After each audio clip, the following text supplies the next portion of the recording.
Hi, welcome to Coffee with Chris Chan. I don't have a cup of coffee here, but we have drank it anyway. But this segment, my team and I have put this together to present to you the best strategies, the best ideas, as well as inspirational story that can inspire and empower you to actually massively grow your business. And today I've got a special guest, one of our past graduate, Millionaire Advisor Program graduate. His name is Bryce Chan. Hi, welcome Bryce. Thanks Chris, thanks for having me here today. Very excited to be here. Actually, I'm equally excited because recently we had a high net worth property investing masterclass that was designed to help our community to learn how to deal with, how to attract, how to acquire high net worth property investors. And Bryce also attended the session, and after the session actually Bryce came up to me and we had a chat, and he brought us very nice newspaper article that actually featured him about his success and how he has been empowering others in seminars. Yes. In something like what you call it, the financial literacy kind of seminars? Yes, roadmaps trying to make sure that you gain what you want over the long term. Wow, it's come a long way actually. Now, Bryce, can you help our audience to know a bit more about yourself? Tell us a bit more about yourself. Sure, Chris. Let me just do that in a few minutes. Okay, hi guys. My name is Bryce. I graduated from NUS. Well, this was so many years ago. Oh, is it? Yeah. Lao liao. And from then, actually, I went over to do banking back end, because every new graduate that comes out into the working force, they want to be glamorized and prestigized as a banker. Unfortunately, it was back end banking rather than front end banking. That was I did it for about 4 years. 4 years. So what led you to switch to financial planning? Because I'm sure being well paid in a big bank, a Swiss bank, right? Yep. Obviously, you were comfortable. What led you to actually take the plunge and move into becoming a self-employed? Chris, you hit the nail on the head for me, right in the heart here. Oh, really? It was quite a big plunge for me, I would say, simply because being from a stable banking job with pretty high salary as well, to take that plunge, that leap of faith into being a self-employed role, to be honest, the stakes were higher. Okay, so because of that, I decided that I want to be able to increase my net worth, and in order to do that, I can't wait until I'm in my 40s before I start. And that's the reason why, after a long thinking process, I decided to take this plunge and become a self-employed person. Right, and I truly believe it's true, right? By being self-employed, if you do the right thing, you can earn the kind of income like that the typical corporate man takes 20 years to reach, right? Yes. And you can actually achieve it in 3 years or less if you will do what's right. Yes, right? You're right actually, Chris. I mean, some wise man in Singapore was telling us as well, 60% of jobs in Singapore will disappear by 2030. That leaves us just 11 more years to go to learn the ropes of being a self-employed entrepreneur. And which is why you choose to carve your own path of success rather than putting it in the hands of others. Yeah. Right. So now, being a corporate guy, coming to become a self-employed financial planner, what were your greatest challenges when you first started? I would say a big challenge for me is the idea of meeting people, or this thing called a lead generation process. That was one of my big challenge. Why? So when I come into this job, I knew what the stakes were, I knew what kind of setbacks I could face, and what kind of challenges would be in front of me, as well as the perks, of course. Right. But for me, being able to role play versus real play in the marketplace is actually quite a different thing. What do you mean by the difference? I mean, role play and real play. Can you tell us a bit more? Sure. Role play is like a best case scenario where you're actually trying to practice your manager or your director in a very controlled classroom setting. Okay. Real play, on the other hand, is usually when you want to talk to the real person on the ground with real life reactions, objections, and real life stories to share. With the worst case scenarios instead. Yeah. That's a very interesting perspective. Best case and worst case. Okay. Yeah, and that's the reason why I think for me, one of the biggest challenges when I first started in this industry is the idea of to meet people and generate leads on a day-to-day basis, and try to meet at least that 10 to 15 appointments a week. But working in a bank, that will mean that you would have a certain natural market. But right, still that technically should give an advantage. How did that do for you? Well, when I came into this I was thinking to myself that I'm going to start off with exactly just talking to the coal market. Oh, you started by, can I say that you chose not to touch your natural market? Yes. Well, why so? Yeah, so it went contrarian to what a lot of people would do.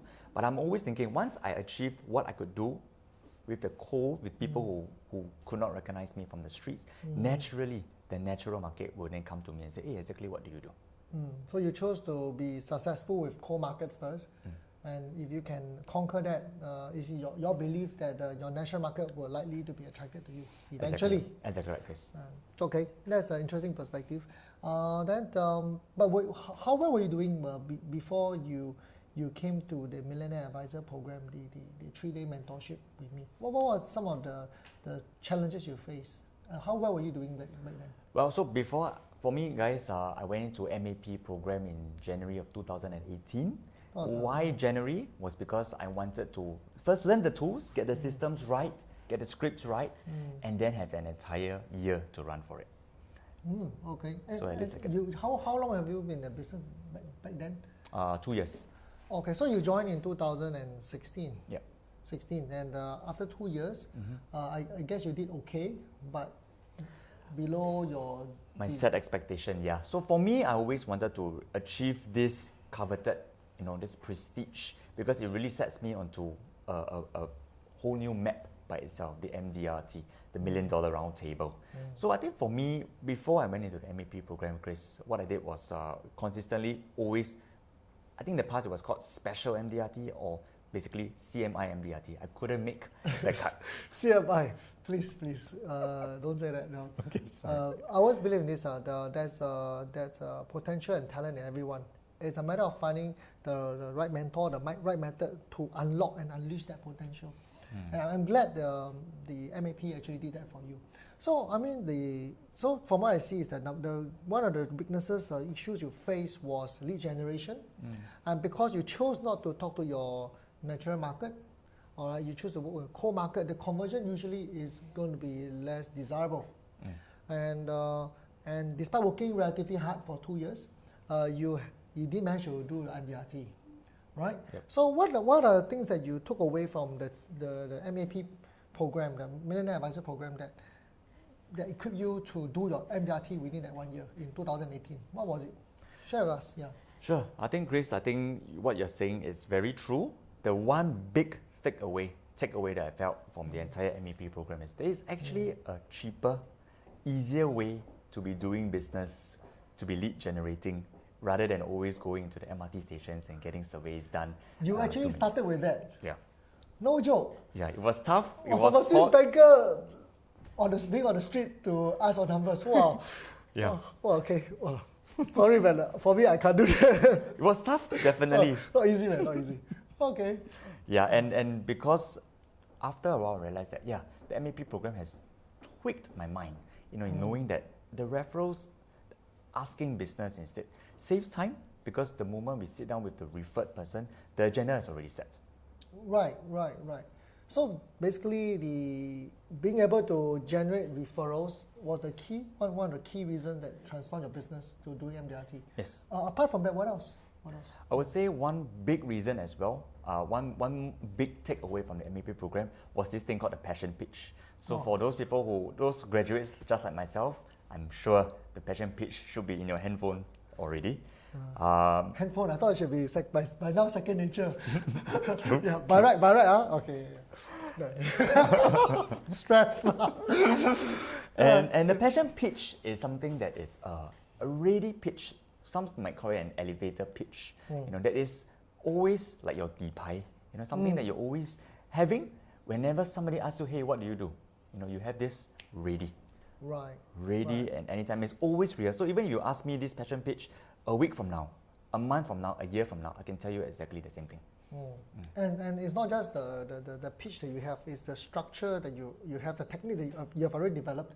So even if you meet someone that's of different background, that you will be able to use the techniques that you already have to connect with the person emotionally, to create interest, to create desire as well as urgency. Yes. Correct. The interest, the desire, the urgency, as well as the